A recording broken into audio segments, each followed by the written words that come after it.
coming today to the panel. This is our panel called The Search for Self, Creating Middle-Grade Characters That Readers Love. Before I introduce our authors who are part of this panel, I just want to say a big thank you to our book festival organizers and to our sponsors that made this day possible: Northfield Savings Bank, the Vermont Humanities Council, Hanson and Doremus, Pomerleau Real Estate, University of Vermont, the Vermont Arts Council, BCA, Fletcher Free Library, Media Factory, and Phoenix Books, who is set up in the main reading room. And we hope you'll go see them afterwards, because you can check out all of these authors' incredible books, and they will be available to sign books right after the panel as well.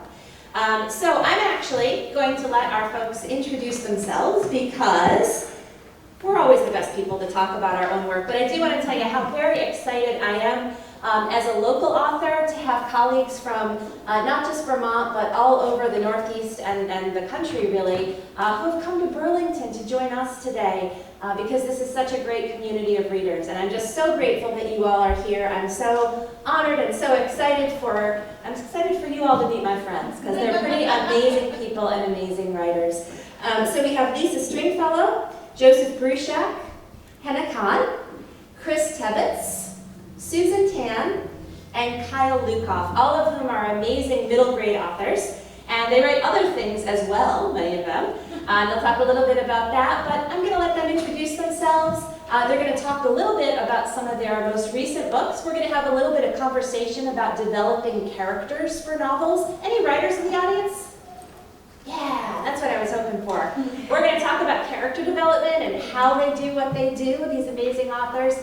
And we'll open it up in the last few minutes for some questions as well, maybe the last 15 minutes or so. So thanks again, and we're going to get started. Lisa, can I ask you to start off with introductions, and we'll go right down the line. Thank you. I'm Lisa Stringfellow. I am a middle grade author. My debut, A Comb of Wishes, middle grade fantasy, came out last year in 2022. I am also a teacher, so I'm a 5th and 6th grade English teacher. And I say that I like fantasy with kind of a dark twist. So my next book is called A Kingdom of Dust, and it comes out next year in August of 2024 with HarperCollins Quiltree Books. And I'm excited to be here. Quite. De Luisa Soda, I don't know if that was it. My name is Joseph for the peaceful one. Joe Bruchac. I have been publishing books since 1971. My first collection was a collection of my own poetry. I pretty much write in every genre for every age, from picture books on through adult novels, science fiction, fantasy, detective novels, middle grade readers, things for children of all ages, including those who disguise themselves as adults. You're all very good at that, but we know who you really are. And I'm going to talk a little bit about 2 of my new books, and they're books that really are based on, in many ways, personal experience, and the characters in them were young people. A dear friend of mine named John Logan, who was an American poet, used to say we go through life meeting all kinds of heroes and monsters and always meeting ourselves. And I think that's really true. Great. Hi, I'm Hena Khan, and I am a picture book through middle grade author across many genres. And I'm excited to be here to talk about 2 series I have, 2 early middle grade series that are very autobiographical and biographical. So I'm excited to share those with you. Hi everybody. Hi May. Nice to see you. I'm Chris Tebbetts. I'm from Heinsberg, not too far from here. And like a lot of people on this panel, I really like variety. I always say I aspire to be more of a chameleon than a specialist. But middle grade is my heart work. That's where my emotional bat phone goes back to, as I say. That's the time in my life I seem to remember at a most core level. And I think my brand within that is some combination of fantasy, comedy, and adventure.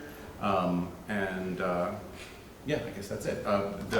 And the other quirk of my middle grade career is that I've done a lot. Mostly my published work in middle grade is co-authored with James Patterson on the middle school series, and Jeff Probst from Survivor on Stranded, and then with a sort of invisible team on my very first books, which was a fantasy adventure series called The Viking. Hi, I'm Susan Tan. I write middle grade and early readers. I'm in awe of the variety here. I really want to write YA someday, but every time I try a new story, it always comes out middle grade. And I'm like, well, not this time, maybe next time. But so I have a series called the Cilla Lee Jenkins series, which is about a semi-autobiographical series about a young girl who knows she's destined for literary greatness. Sorry, that's not the autobiographical part. I should and then also an early reader series called Pets Rule about a rescue chihuahua who believes he's destined to rule the world as its evil dark overlord. So apparently my thing is destiny. And I also have a new middle grade novel called Ghost Toasts and Other Hazards that came out this year. Wait, that was yours. Yeah. Oh, I really like that one. So what's fun is when I'm at book festivals and people are like, wait, you wrote this book and this book? And I just realized that Susan wrote a book that I really like. My name is Kyle Lukoff. I write everything except for young adult right now, but maybe someday I will write young adult. My first novel is called Too Bright to See, which takes place in Vermont. Actually, a fun fact that I don't say very often because it wouldn't mean much to most people is that the house that Bug grew up on is a little bit inspired by the house that the mayor of Burlington grew up in, because I knew his sibling, and their stories like really influenced my writing of this book. My second novel is called Different Kinds of Fruit, which is about a kid who develops a new crush on a kid in her class, and then also finds out that her dad is trans. And Kate had said that we should probably mostly talk about the books that we have here today because those are the books that you can buy. But the book that I might the book that I might have to talk the most about is the one that I have that's coming out next year because it is the one that is taking up the most space in my brain right now. I don't remember much about these other books because that one is the only one that I'm thinking about. But we'll get to that later, probably. So I thought we would start off by hearing just a little bit about sort of everybody's newest work, whatever they're excited to talk about. And if that's your book that comes out in a few months, then yeah. And if it's the book that's available today, that's amazing too. Lisa, can we go back down to you? Yeah, sure. So I just completed past pages on my book that's coming out next year, so it is fresh in my brain. So that just means it's kind of like the last version I'll see before it gets into a bookish form. So that book I mentioned is called Kingdom of Dust. I have always loved fairy tales, and so that story kind of went through a lot of iterations. I wanted to tell a story that kind of was like a princess in a tower story, and as I was trying to find the character, I had a setting was kind of a tricky, and I kind of, my first draft was like a medieval, like a Tolkien-ish kind of medieval kind of setting, and it just wasn't feeling right. And I had a really fortunate red line session through conferences. Sometimes you can get to talk with other authors or editors, and Gail Carson Levine read my first few pages, and I was explaining to her the trouble I was having connecting, and she said, well, medieval is a time period, not a place. And I was like, oh. It's like an epiphany. And the story shifted, and so it's now in medieval West African inspired kingdom, and that totally created all of the elements that I needed. So my main character is a girl who goes off on a quest to rescue this supposed person in a tower, and learns about their connections and about herself. So I'm excited for that book to come out August next year. Mm-hmm. One thing I like to do is acknowledge those people too that have been part of my life and have shaped my vision. And mentioning West Africa, I lived in Ghana for 3 years, and I became very close friends with a person named Chinua Achebe, who was on my PhD thesis committee. And the way Chinua wrote, although he is still with us in spirit and heart, was to look at the world through the eyes of his own culture, as opposed to outsiders looking at your culture. And that's one of the things I try to do whenever I write, to look at it through the eyes of the character, whether it's a Navajo code talker, as in one of my novels called Code Talker, or the characters in these two most recent novels of mine.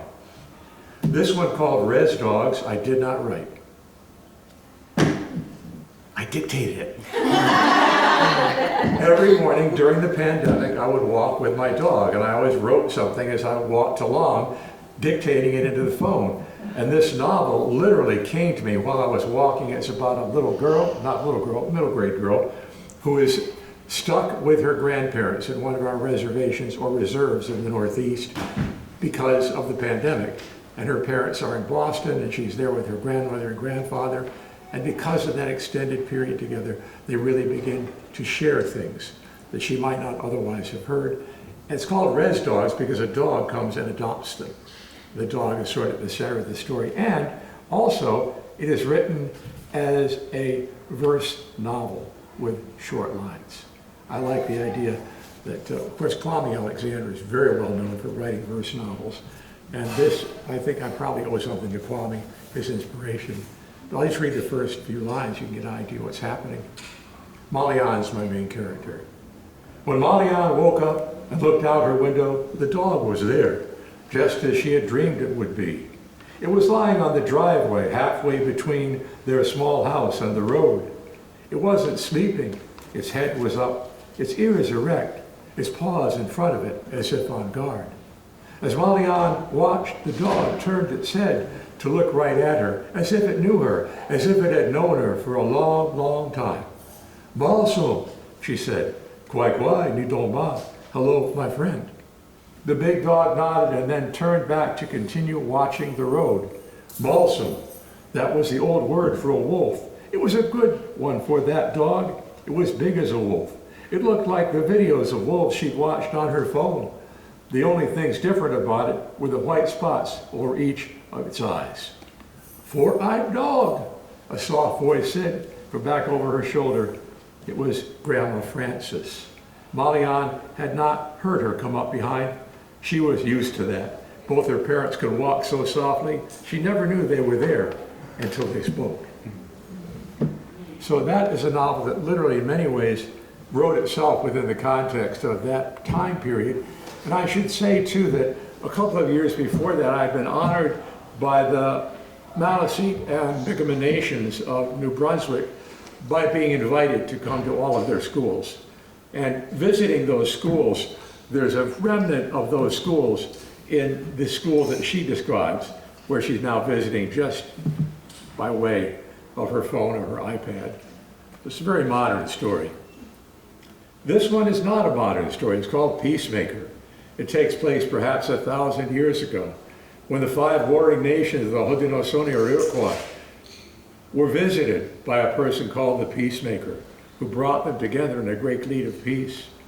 My main character is a young man who is struggling with that because he has lost family members. People close to him have died because of this continuous warfare. His name is Okwaho. Okwaho literally means bear in the Mohawk language. Actually, Onondaga language, Onondaga dialect. There's a little map of the different Haudenosaunee nations in the front. And I like to begin in the middle of things. I love in media res. That's one of the things that the Odyssey and the Iliad taught to me. Great new translations, by the way, of both of those I highly recommend. In any event, this begins a chapter called The Hunters. Where did the boy go? An angry voice asked. He can't be far. Grab him as soon as you see him. The voice that answered was calm but cold. They were indeed close to Okwaho's hiding place in the blackberry tangles. It was not yet the time of the fall rains when it would be safe to burn away the dried undergrowth. So the half-green bushes on his side of the trail were still thick. Even now, with the midday light of elder brother's sun shining brightly down on the land, it was dark within the bushes where he hid.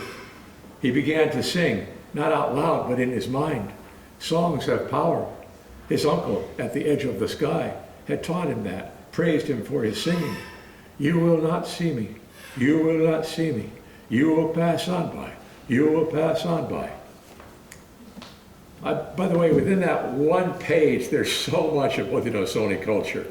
Not just a word like Okwaho, but also the tradition of burning the fields and burning the bushes, which is why we didn't have the forest fires that are here today on this continent. The idea of the power of a song having an effect on the world. And also the idea of knowing, as a young man, how to conceal himself. because there could be enemies. I have to acknowledge, in the case of this book, so many different Haudenosaunee teachers who've been my elders, my guides, my friends. Dewa Santa, who was a head clan mother of Onondaga, who gave me my Haudenosaunee name, Ganigohio, which means the good mind. Chief Jake Swap, who traveled the world planting trees of peace and telling the story of the Haudenosaunee League. My dear friend Tom Sakoniopas, the one who wins, Porter, who is a leader of a Mohawk community not far from where I live. So there's a lot behind each of these two stories, and I've said enough for now. Wow. That is tough to follow. That's amazing that you dictated that book. I also have a pandemic publication, I guess, or pandemic creation, which is the Zara's Rules series. And she was born actually following another series that I wrote, the Zaid Salim Chasing the Dream series. Zara is Zaid's older sister in this series. So I just fell in love with this family, which is very much based on my own. Like the grandparents, Zaid's grandparents are very much like my mother and father. Zaid's aims, as you can tell from the covers, are to have big basketball success. And that is largely based on my husband and my youngest son. And seeing them, my husband's 52 and still plays basketball twice a week and then hobbles around, the rest of the week because he's in so much pain. Yeah. And my younger son, it's just his passion. So it was very easy for me to write this book based on both of them. But I think Zara kind of captured my heart because when Zaid is arguing with his parents that he wants to quit playing the violin and focus on basketball in the first book, he actually gets caught for skipping violin practice and going to play basketball, as my husband did in real life when he was growing up. But he argues that Zara gets to quit everything, that he rambles off this random list of things that she's tried and quit over her time.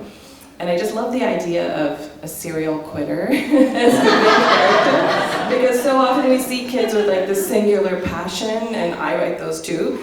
And I didn't end up making her as much of a quitter as I initially intended, but during the pandemic, when we were all stuck indoors, I felt like one of the beautiful things that I witnessed was, and we all did, I think, in many ways, like seeing communities come together, seeing bands of kids playing in a way that I hadn't seen. Even my own children, I felt like they were always so supervised and scheduled play dates, but during the pandemic, there were just kids in my neighborhood just doing all sorts of things, and it just reminded me of my own childhood. So this series is very much based on my street that I grew up on, and my neighbors who lived across the street, this lovely Jewish family. I love that as a Pakistani American, I lived in such a diverse neighborhood.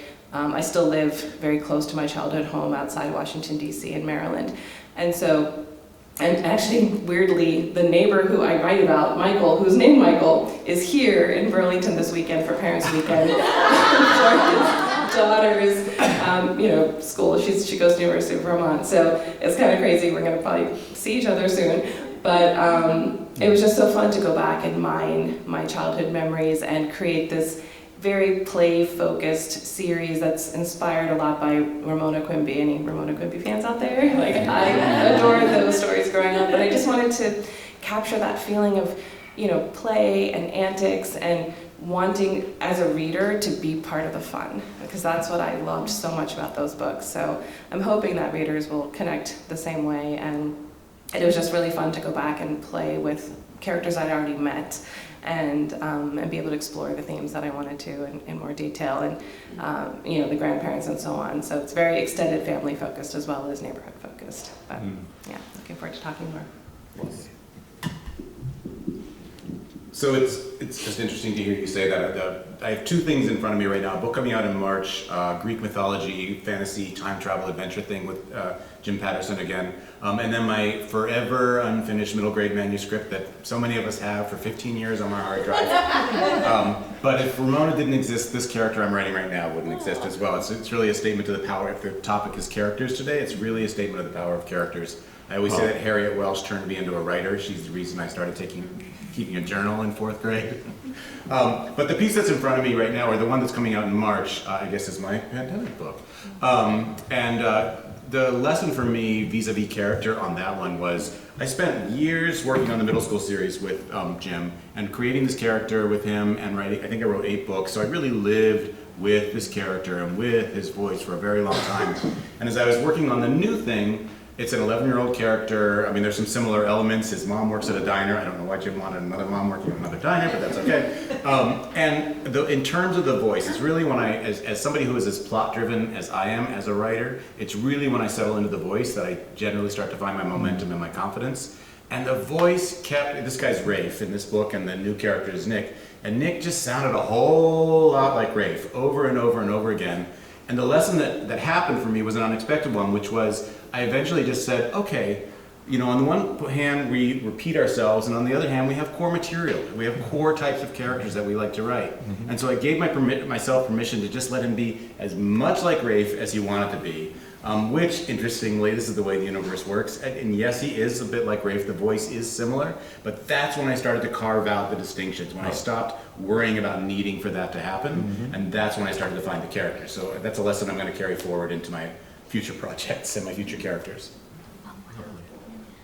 That's good advice. Oh, yeah, that's amazing. It's funny you saying that. I'm realizing, oh yeah, I could have used that advice and still because I have a really hard time starting new things and switching between characters. And so my first series, the Scylla series, has a very strong voice that came, and a very funny voice, and that came to me quite naturally. But so when I was writing my most recent book, Ghost, Toasts, and Other Hazards, which is the one I think that's still the most on my mind, I had a really hard time. I felt like I was just writing a new, just kind of writing the same book. And ironically, 2 things happened to really help me there. So Ghost, Toasts, and Other Hazards is about a 12-year-old Chinese-American girl with anxiety who moves to a new town in with her great uncle, who's a self-described aging Chinese hippie after a family traumatic event. And she just wants to keep everyone safe. She's a younger sister. She's like, I'm going to be responsible. I'm going to keep everyone safe. We're not going to take any risks. And then she comes to believe her backyard is haunted by the ghost of an 100-year-old circus elephant, which is not safe. And so she has to say, she's like, this is, talk about safety risk. So she needs to figure out this mystery, and of course this leads her to maybe make some friends and be a little bit brave. And I say this because it's the funniest thing, where it was so hard to find this new voice, but ironically for me, this book about an elephant ghost is the most personal book I've ever written, which I think it just speaks to that power of allowing yourself to be flexible. I decided, I am going to write a different kind of genre. And I'd grown up hearing stories about an elephant ghost in our town, and I lived on the Old Town Junkyard. So when I sat down to write the book, I was like, what a cool intersection. And so the voice came. So yeah, I just love that advice. I'm going to keep it with me moving forward. So I have a novel that is probably coming out next year. It is, so I got the idea because a librarian friend of mine was like, Kyle, you should write a book for the Rick Riordan line about like a Jewish trans kid before someone else does. And I was like, okay, that's a good idea. And then it ended up going to my editor at Penguin Random House instead, so someone else can do that for the Rick Riordan line. And when I first started thinking about it, I was like, okay, it's going to be a Jewish novel because the main character is Jewish, but that's probably going to be, the rest of it's going to be like adventures and like ghosts. There's going to be a golem, but like that's really it for like Jewish mythology that I know of. And over the last year, I've become more Jewish through writing this book, because I had to like research what like the Talmud says about like Tebbetts and Ibrahim, and I had to like think really deeply about like the holy nature of like liminal spaces and transitions and what that has to say about everything. It's very intense, but when I first conceived of it as being just like a fantasy adventure story, I was like, okay, so there's a main character, I know who he is, and he needs like the best friend sidekick character, so I'm going to give him a best friend sidekick character. And I came up with this girl, her name is Sal, which might be short for salmonella, or saltpeter, or Sally, depending on what she's feeling like that day. And as I was writing this, Sal kept refusing to be his best friend / sidekick. And I realized that the girl that I created doesn't really like him that much, and absolutely does not see herself as his sidekick. And so I had to rewrite that entire plot point or that entire strand of the story because I couldn't make this girl be this guy's sidekick. She is a side character, but she refused to do that in her own mind. And that in turn informed the rest of the novel, which could have easily been like the main character is like the most special chosen boy, but I don't really like the most special chosen boys. And his friend also didn't like the idea of him being the most special chosen boy because she's like, I'm also important even though I'm like not the main character in this story.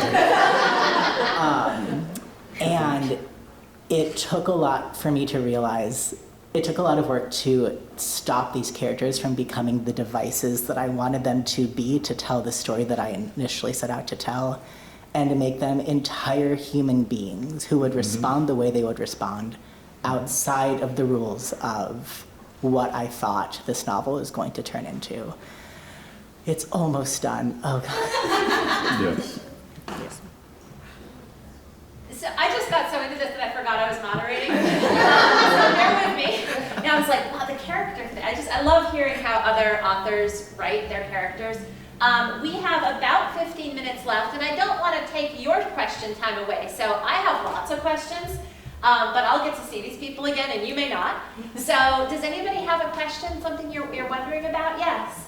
Yeah, this is to the whole panel, but it was based on something Chris said.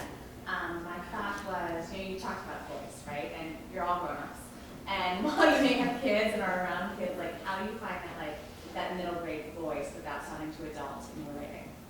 So the question, just in case anybody on this side didn't hear it, everybody here is a grown-up. How do you find that middle grade voice in your writing? Chris, do you want to start since it was kind of inspired by your question? Yeah, I mean, one thing that comes to mind is when I first started writing these middle school books, I went to my local middle school and I did little focus groups and, said, what's it like to be a middle schooler today? Because I was a middle schooler a long, long time ago. And the thing that they told me, the thing that I learned was the props have changed, the technology has changed, but I was like, what about your social life? What about dating in middle school and all that? They just told me my experience right back at me. It was fascinating, actually, developmentally speaking. So that was a little bit of permission, again, to draw more on my own specific memories of that. And then also just, one of my pet peeves is voice in middle grade fiction that says to me, oh, there's the author talking and not the character talking, and that's a really hard line to not cross. But I do create little tiny style guides for myself. Like I decided Rafe was never going to say, he was never going to say the grammatically correct, it was as if blah, blah, blah. He was always going to say it was like blah, blah, blah. Yeah. That's just like one tiny example, but I'm sure other people have other things to add as well. Can I ask Lisa, because this is just something that occurred to me when we were talking about that. What about an 11, how old is your character in the book? 12. How about a 12-year-old character from the Middle Ages? How do you channel that? I mean, do you start with a 12-year-old voice today and then olden it up? Or do you, or are you starting with the history and then bringing in the youth? I'm curious. Yeah, well, I think part of it is like the same that I did with my first book, is figuring out who that character is and how they would speak. But going through, so I think kids are kids, even throughout whatever period of time that they're existing in, and they're going to sound like like kids would sound. But it was interesting going through like the revisions. Like I was creating contrast between my main character in the new book, Amara is her name, versus like the adults, so like, she's gonna still use like contractions, and she's gonna say things, and she's gonna speak her mind and say things under her breath and kind of mumble and, do all those things that kids would do and maybe get like chided for a little bit, and the adults are gonna be a little bit more formal at times, or a little bit more, their emotions are gonna come out differently. So I think that just keeping that in mind. And I mean, I do have the benefit of being around a lot of 11 and 12-year-olds all day, and so reading things out loud helps a lot to hear how it sounds. But yeah, just thinking kids are going to be kids, and they're going to have those same emotions no matter where they exist in the space of the story. Interesting. Does anybody else have a question you want to pop in with before I start asking all of mine? So I will ask a question, because I go back and forth with this with writing. How many of you are writers again? Okay, so let's just do a general show of hands in the room. how many of your stories start with the character's voice before you have an inkling of plot? How many people start with a little bit of plot and then you figure out who the character is and you learn the character as you write? I'm intrigued by that. Kai, you said it depends. Can you talk more about that? No. All right. All right. Anybody else want to go? Does anybody want to jump in on that? And just, like, when does the character come? Susan? I can just, oh, thank you. I can just say that for me, with every book I've written, and not on purpose, but I've realized I'm ready to write the book when I have the premise and I know the ending scene. And so, which I love, because I don't know how we'll get to the ending scene, and then it becomes a challenge, and then I get really mad at myself in the middle, and I'm like, what was I thinking? But I think it's funny because for me, that kind of creates the boundaries of the story, and then voice can kind of emerge through that, and I can think about what kind of character do I need, right? Or what kind of character would maybe be really challenged by this situation, or would love this situation, right, and thrive in it. So that's kind of how that works for me. I do have something to say, actually. So when I started writing my second novel, Different Kinds of Fruit, I was really stuck with the first page. And I thought, oh, this is my option book, which means my editor had paid me for 2 books, but I'd only written 1. And I was like, well, cool, maybe I can only ever write 1 book for the rest of my life. Oh, well.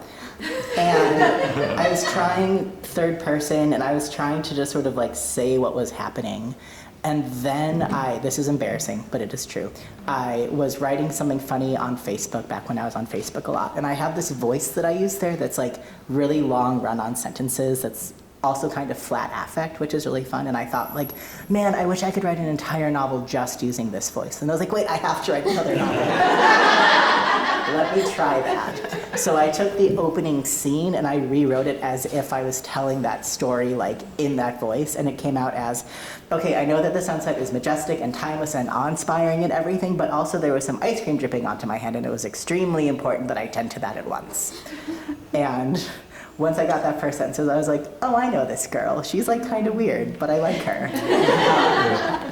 And that I had the plot, but I didn't know the story underneath the plot. And her voice is what informed what was going on outside of the major plot elements. Anybody else want to chime in on that? Or on one tip you have for developing characters, given the number of writers we have? Joe? Of course, sitting is the opposite of standing. So you don't know what I'm talking about, do you? Look it up. Talking about character. It's actually a comedian who created a song called Sitting is the Opposite of Standing, which is very amusing. You might want to look at it. But the idea of putting yourself into another character, becoming another character, is something that we often do inadvertently. We don't really think of it ahead of time. What happens to me, I've written a lot of different kinds of books. And I've written a book that's based on something historical. I do have a structure, because the structure of that history, like the story of the Peacemaker, informs the background of this story. However, if something comes to me, I have a novel called Skeleton Man. I woke up one morning hearing my character tell me a story, and I started writing just following her voice. And that book, I realized after I wrote it, has 2 structures. One is the structure of her story, but the second is a structure of a traditional story that her father has told her that parallels what happens to her in her novel. So often there may be things that you know that are going to create a structure for you. You may not realize it until after you've done it. That has happened to me several times. I look around, oh, I didn't know I did that.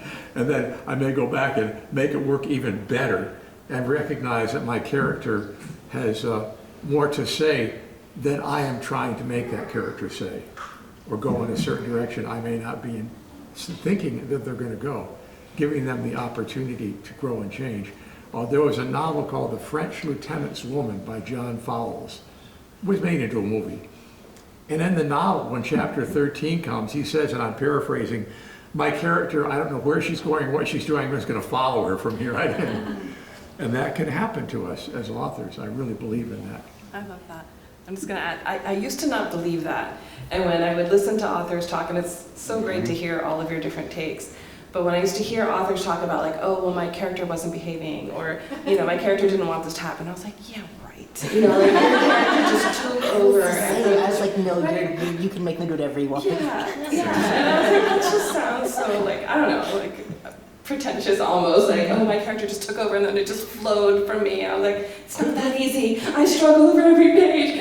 But now I understand, because I think it is when you know your characters really well, and that's what, in terms of advice, what I would say really is, you know, I used to map out my stories, and I had an idea of who my character was, but then when I started writing, I realized, no, this isn't going to work anymore, because now, based on who this character is, the plot will change. And now the more I know my characters before I start writing and have a really strong sense of who they are, they do kind of drive the story, because you realize, well, they wouldn't react this way, or they wouldn't want this to happen, or, you know, it does change, and it's nice to see that happening, and I'm like, I get it, finally, and I feel like maybe it's, you know, graduating to knowing how to write authentic characters, and I just didn't know before, I was just jealous. That's what my skepticism came from. That's great. Did you want to add to that, Hannah? No, I was just Okay. agreeing with Okay. Any other questions? Anybody? Yes. Can you guys hear me? Yeah. Yes. Okay. This is for the whole panel. I'm curious how you guys feel about diversity in middle grade, and how, because, give me a second to rephrase. In terms of writing something that is genuine, Kyle, you mentioned being the first person to write a Jewish trend book for a priority before someone else does it, you know, which is funny. It's But very it rude. speaks Don't to- actually. Thing to say. It speaks to this need sometimes to tell diverse stories in a sort of performative, surface level way, and how do you strive to tell stories that are genuinely diverse?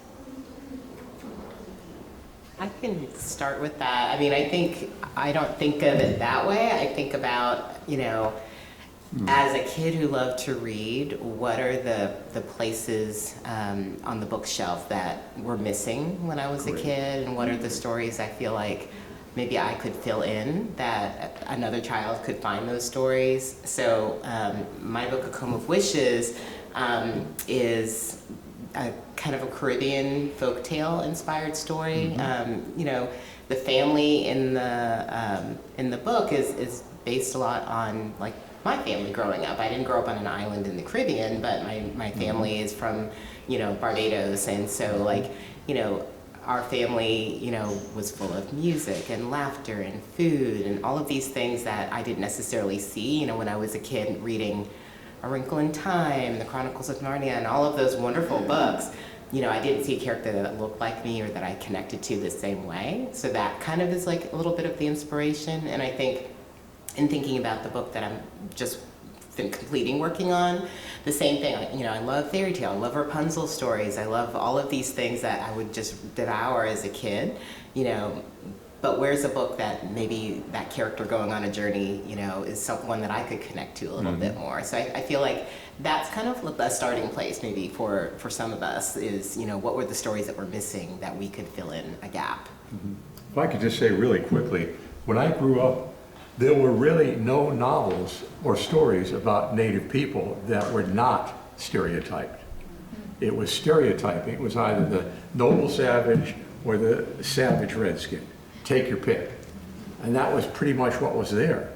And I did not want my kids to grow up without books that I thought were authentic, that were sophisticated in the way they saw the world, not simplistic, that were true versions of history, and that were recognizably human at the same time, as opposed to a cardboard cutout that fit someone else's preconception of who we are.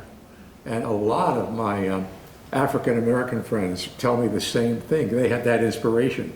They wanted to tell the stories that they weren't seeing being written for young people. So I think that's always a motivation, to fill that space, as you say, on the bookshelf that is empty. And because you have that special knowledge or an experience, you are the one who's going to do it. And now there are hundreds of really good Native American authors. I'm no longer alone in this endeavor. There's more than I can name.